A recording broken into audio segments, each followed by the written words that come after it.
Բա ինչ է կարծում, այսինքն ինքը չմասնակցել ընտրությանը, ես օրենքը չէի պահելու։ Դու չեք զգում, որ մեր մեջ կոմպրոմիս չի կարա լինի։ ԲՀԿ առաջնորդ Գագիկ Ծառուկյանին պատկանող Շանգրիլա խաղատան լիցենզիան ուժը կորցրած ճանաչելու իր որոշումը էկոնոմիկայի նախարարը իրավական գործընթաց է համարում։ ՔՊ-ական Գևորգ Պապոյանը, որ նախորդին իր որոշման մասին անձամբ էր տեղեկացրել Facebook-յան էջում, այսօր Ազատության հետ զրույցում պնդեց, այն որևէ քաղաքական դրդապատճառ չունի։ Մասնակցել Ծառուկյան ընտրություններին, թե ոչ, միևնույն է, ինքը օրենքը պահելու էր։ Գագիկ Ծառուկյանի ԲՀԿ-ն դուրս մնաց խորհրդարանից 3 ընտրատեղամասերում ընտրությունների արդյունքները անվավեր ճանաչելու արդյունքում։ Նաև այս որոշումն է Ծառուկյանի ուժը բողոքարկում սահմանադրական դատարանում։ Բացարձակապես չի հետաքրքրում ով է սեփականատերը եւ իսկ բացարձակապես չի հետաքրքրում թե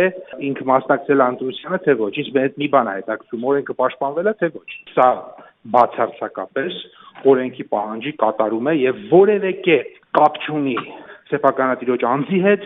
որևէ կերպ կապ չունի ժամանակահատվածի հետ։ Շանգրիլա խաղատան լիցենզիան ուժը կորցրած ճանաչելու նախարարի որոշումից տեղեկանում ենք, որ խաղատան ֆինանսական հաշվետվության եւ խաղային ապարատների հաշվիչների ցուցմունքների միջև ՊԵԿ-ի կողմից անհամապատասխանություններ են հայտնաբերվել, ինչը ըստ փաստաթղթի որակվել է կեղծ տվյալներ։ ԲՀԿ-ում մինչդեռ այս ամենում քաղաքական շարժառիթ են տեսնում։ Բարգավաճ Հայաստանի падգամավորի թեկնածու Սուրեն Սուրենյանցը Ծառուկյանին պատկանող բիզնեսներում կատարվող ստուգումներն ու որոշումները կապում է ԲՀԿ առաջնորդի քաղաքականություն մտնելու հետ։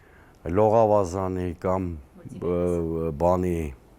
ուրեմն Շանգրիլայի կամ Արարատ ցեմենտի խնդիրները ամեն ինչ օքեյ էր եւ երևի օքեյ կլիներ, եթե Ծառուկյանը չմասնակցեր ընտրություններին, չէ՞։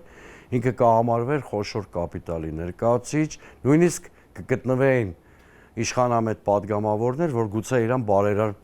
տիտղոսով դիմեին։ Դիտարկմանը, որ իրավապահները չարաշահումների մասին են բարձրաձայնում, ԲՀԿ падգամավորի թեկնածուն հակադարձում է, իսկ ինչու այդ խախտումների մասին միայն այս փուլում հիշեցին։ Նախ ես չեմ հավատում ՊԵԿ-ի ու ընդհանրապես պետական որևէ մարմնի հաղորդագրության։ Չեմ հավատում, որովհետև իրենք մենք տեսել ենք ինչպես են բացահայտումներ անում,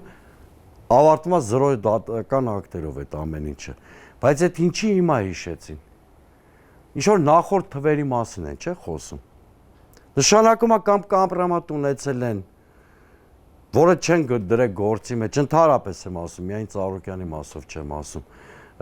Նայել են այդ գործիչը լոյալ կլինի իրանց հանդեպ, թե չէ։ Կամ այդպես են արել, կամ ընդհանրապես լրիվ մտածածին հեմքերով գործ են սարքում, ընդհանրապես մենք գործ ունենք ընտրովի արդարադատության հետ։ ԲՀԿ առաջնորդին պատկանող բիզնեսներում ստուգումներ սկսվեցին նախընտրական ու նաև հետընտրական շրջանում վարչապետ Նիկոլ Փաշինյանի Գագիկ Ծառուկյանի հասցեին հնչեցրած կոշտ գնահատականներից ու զգուշացումներից հետո։ Գուլոյան Ծառուկյան մաֆիան դեռ նոր պետք է իր հատուցմանը հասնի։ ԲՀԿ ղեկավարի բիզնես ողնաշարը Արարատի ցեմենտի գործարանը լինելու է պետական եւ պատկանելու է Հայաստանի Հանրապետությանը։ Եվ սա պահանջն է Ալիևի,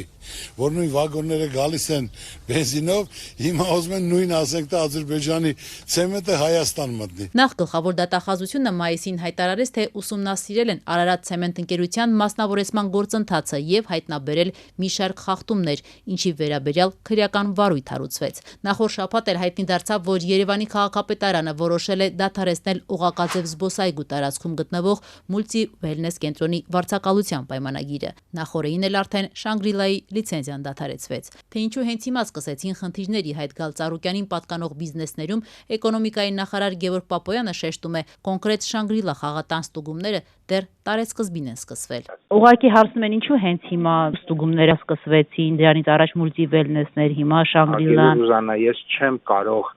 օրենքով այն ինչ որ լիազորված եմ անելու պարտավոր եմ անել, չանեմ, ինչա ինչ որ ժամկետներին է։ Երբ որ նայեք հիմնավորումը կտեսնեք, որ ստուգումները ՊԵԿ-ի կողմից դեռևս տարեսկզբին են սկսվել։ Հետևաբար դա եւս ճիշտ չէ։ ԲՀԿ падգամավորի թեկնածու Սուրեն Սուրենյանցը մինչդեռ վստահ է, ընտրական գործընթացներին մասնակցած ընդդիմադիր ուժերից ամենաշատն այսօր իշխանության թիրախում է հայտնվել հենց Գագիկ Ծառուկյանը մի պատճառով։ ԲՀԿ-ն ու Գագիկ Ծառուկյանը մնացին Փաշինյանի կոկորտում։ Այս ընտրություններում ԲՀԿ-ն ակամայից կամա թե ակամա դարավ են լակմուսի թուղթը, որը բացահայտեց ընտրությունները օրինական են թե ապօրինի են, լեգիտիմ են թե լեգիտիմ չեն, դա շատ դժվար է մարսել Նիկոլ Փաշինյանի համար։ Սուրենյանը խիստ հավանական է համարում, որ իշխանությունը հաջորդ քայլով կկալանավորի Գագիկ Ծառուկյանին։ Այս գործողությունները ընդդիմադիր գործչի համոզմամբ շատ վատ ազդանշան կլինեն Հայաստանի բիզնես միջավայրի համար։ Մինչդեռ էկոնոմիկայի նախարար Գևորգ Պապոյանի համոզմամբ ներդրումային դաշտը ստվերվում է այն դեպքում, երբ օրենք է խախտվում եւ պետությունն էլ դրա վրա աչք է փակում։ Աշխարհի կարգն է այդպես։ Այնտեղ, որտեղ պետությունը չի պաշտպանում օրենքը, այդտեղ պետությունը չի պաշտպանում հավասար հնարավորություն, հետեւաբար ներդրումային միջավայրը վատ է, որովհետեւ ներդրումային միջավայրի դրական լինելու համար շատ կարեւոր է, որ